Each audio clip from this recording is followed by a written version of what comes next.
Our third and final Hoosier today is Indiana linebacker Aiden Fisher. Aiden, thank you so much for joining us today. If you wouldn't mind, just a quick opening statement, and then we'll take some questions.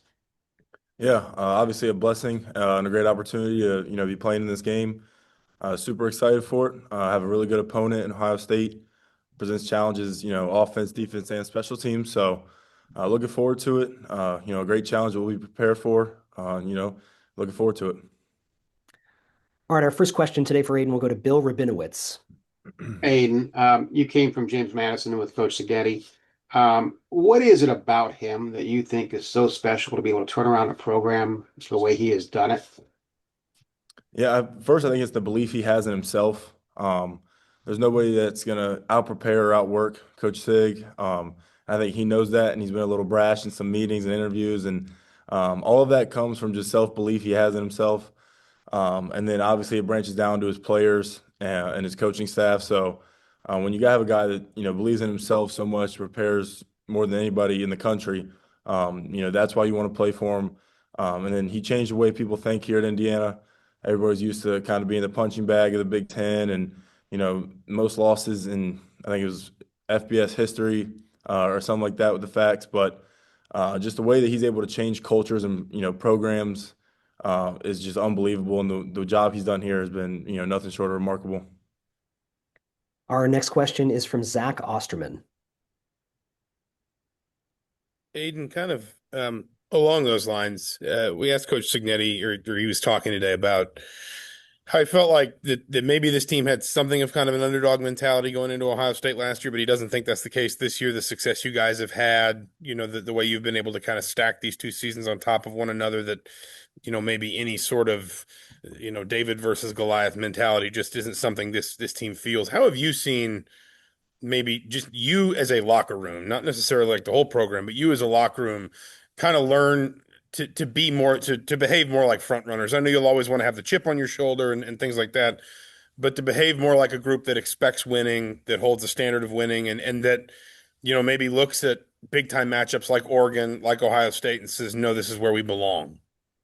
Yeah, I think honestly, using the experiences we had last year, obviously with Ohio State and Notre Dame, we fell short the moment. Coach Sega said it. It kind of got a little too big for us, and I think we went in with too much of an underdog mentality. So this year, every single big game we've been in, there's been no doubt at all. It's never crept in that, oh man, like we might lose this game. That's never been a thought. It's for us, it's just keep pounding away, and at some point we're going to break free and we're going to win a football game, regardless who's it against. The score, the scenario we're in, if it's a close game, a blowout, anything. It's just foot on the gas at all times. And obviously with this game, we're not looking at it as an underdog game at all. It's two giants clashing. We're both 12-0 for a reason. We're both really good football teams, and the better team will win on Saturday. Our next question comes from Daniel Flick. Yeah, and I think Sig mentioned yesterday that like the mindset that you guys were able to learn from that loss last year, it kind of permeated on your mind, throughout the whole spring, whole summer. Was there a moment for you that the mindset entering a stage like this just kind of flipped? For me personally, not too much. Every single Saturday, I want to go out and prove I'm the best linebacker in the country. And I think the way that this team thinks and operates, that's everybody at every single position. If that's, our right guard to our free safety, we all want to prove we belong here. We're the best of our position. We play on the best team, the best defense.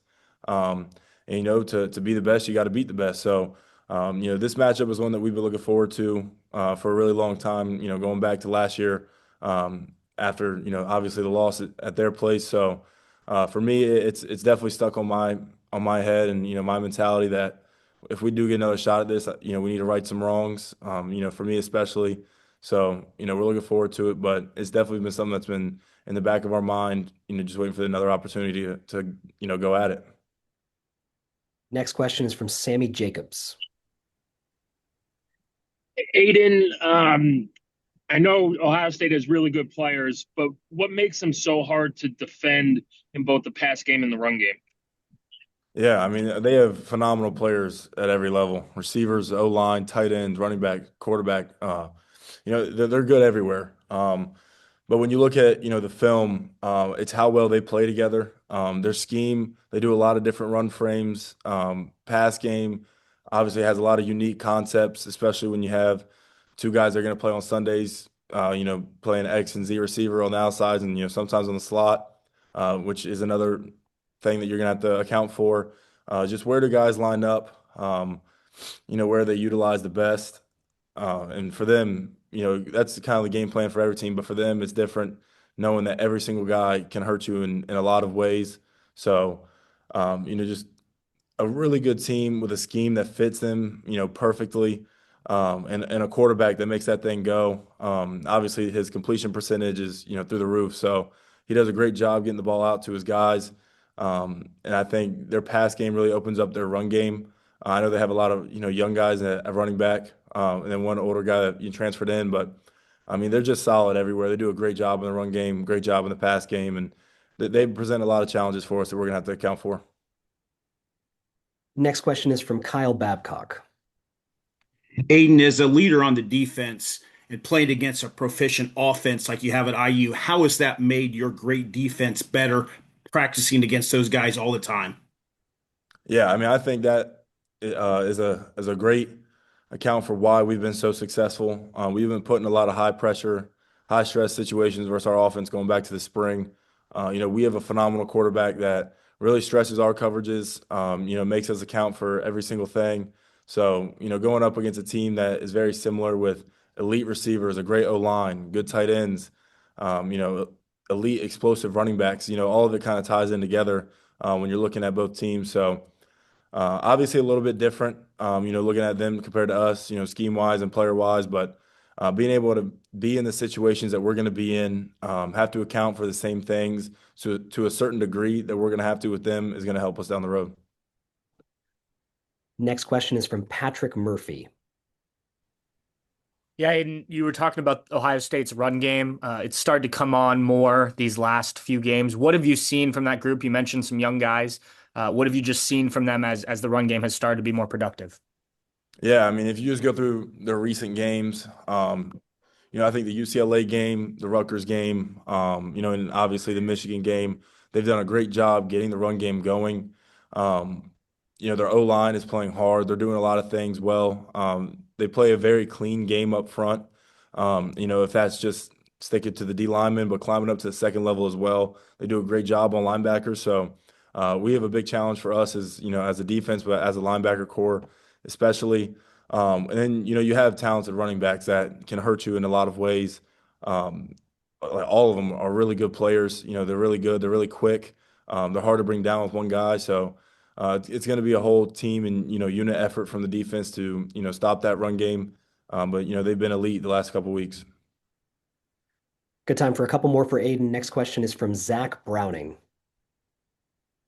Hey, Aiden, one of the more interesting matchups Saturday, D'Angelo Pons, Jeremiah Smith. What gives you guys as a defense confidence in D'Angelo to be able to go up against who's considered one of the top receivers in the country? Yeah, I mean, I think just the confidence that we have in him in general is through the roof.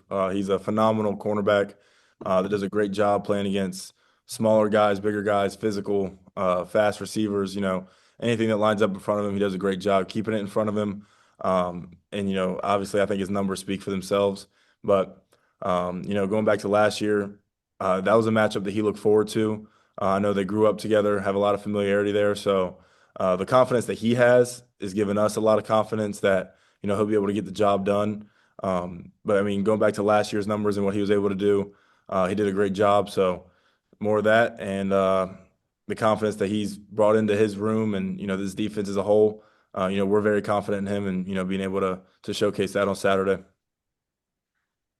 All right, our last question for Aiden goes to Mike Schumann. Yeah, hey Aiden, I wanted to ask you about Mikhail. He ended up leading the Big Ten with 46 quarterback pressures this year, and he did that with only one sack on the season, which seems to kind of suggest he got a lot of extra attention directed his way this year and was still able to impact the game. I'm curious your reaction to kind of how he handled that extra attention both on and off the field, because I'm sure it was frustrating for him at times. Yeah, no doubt that can be frustrating, but when you have a phenomenal player and a leader like Mikhail, he's doing whatever it takes to win, to be a disruptive defense.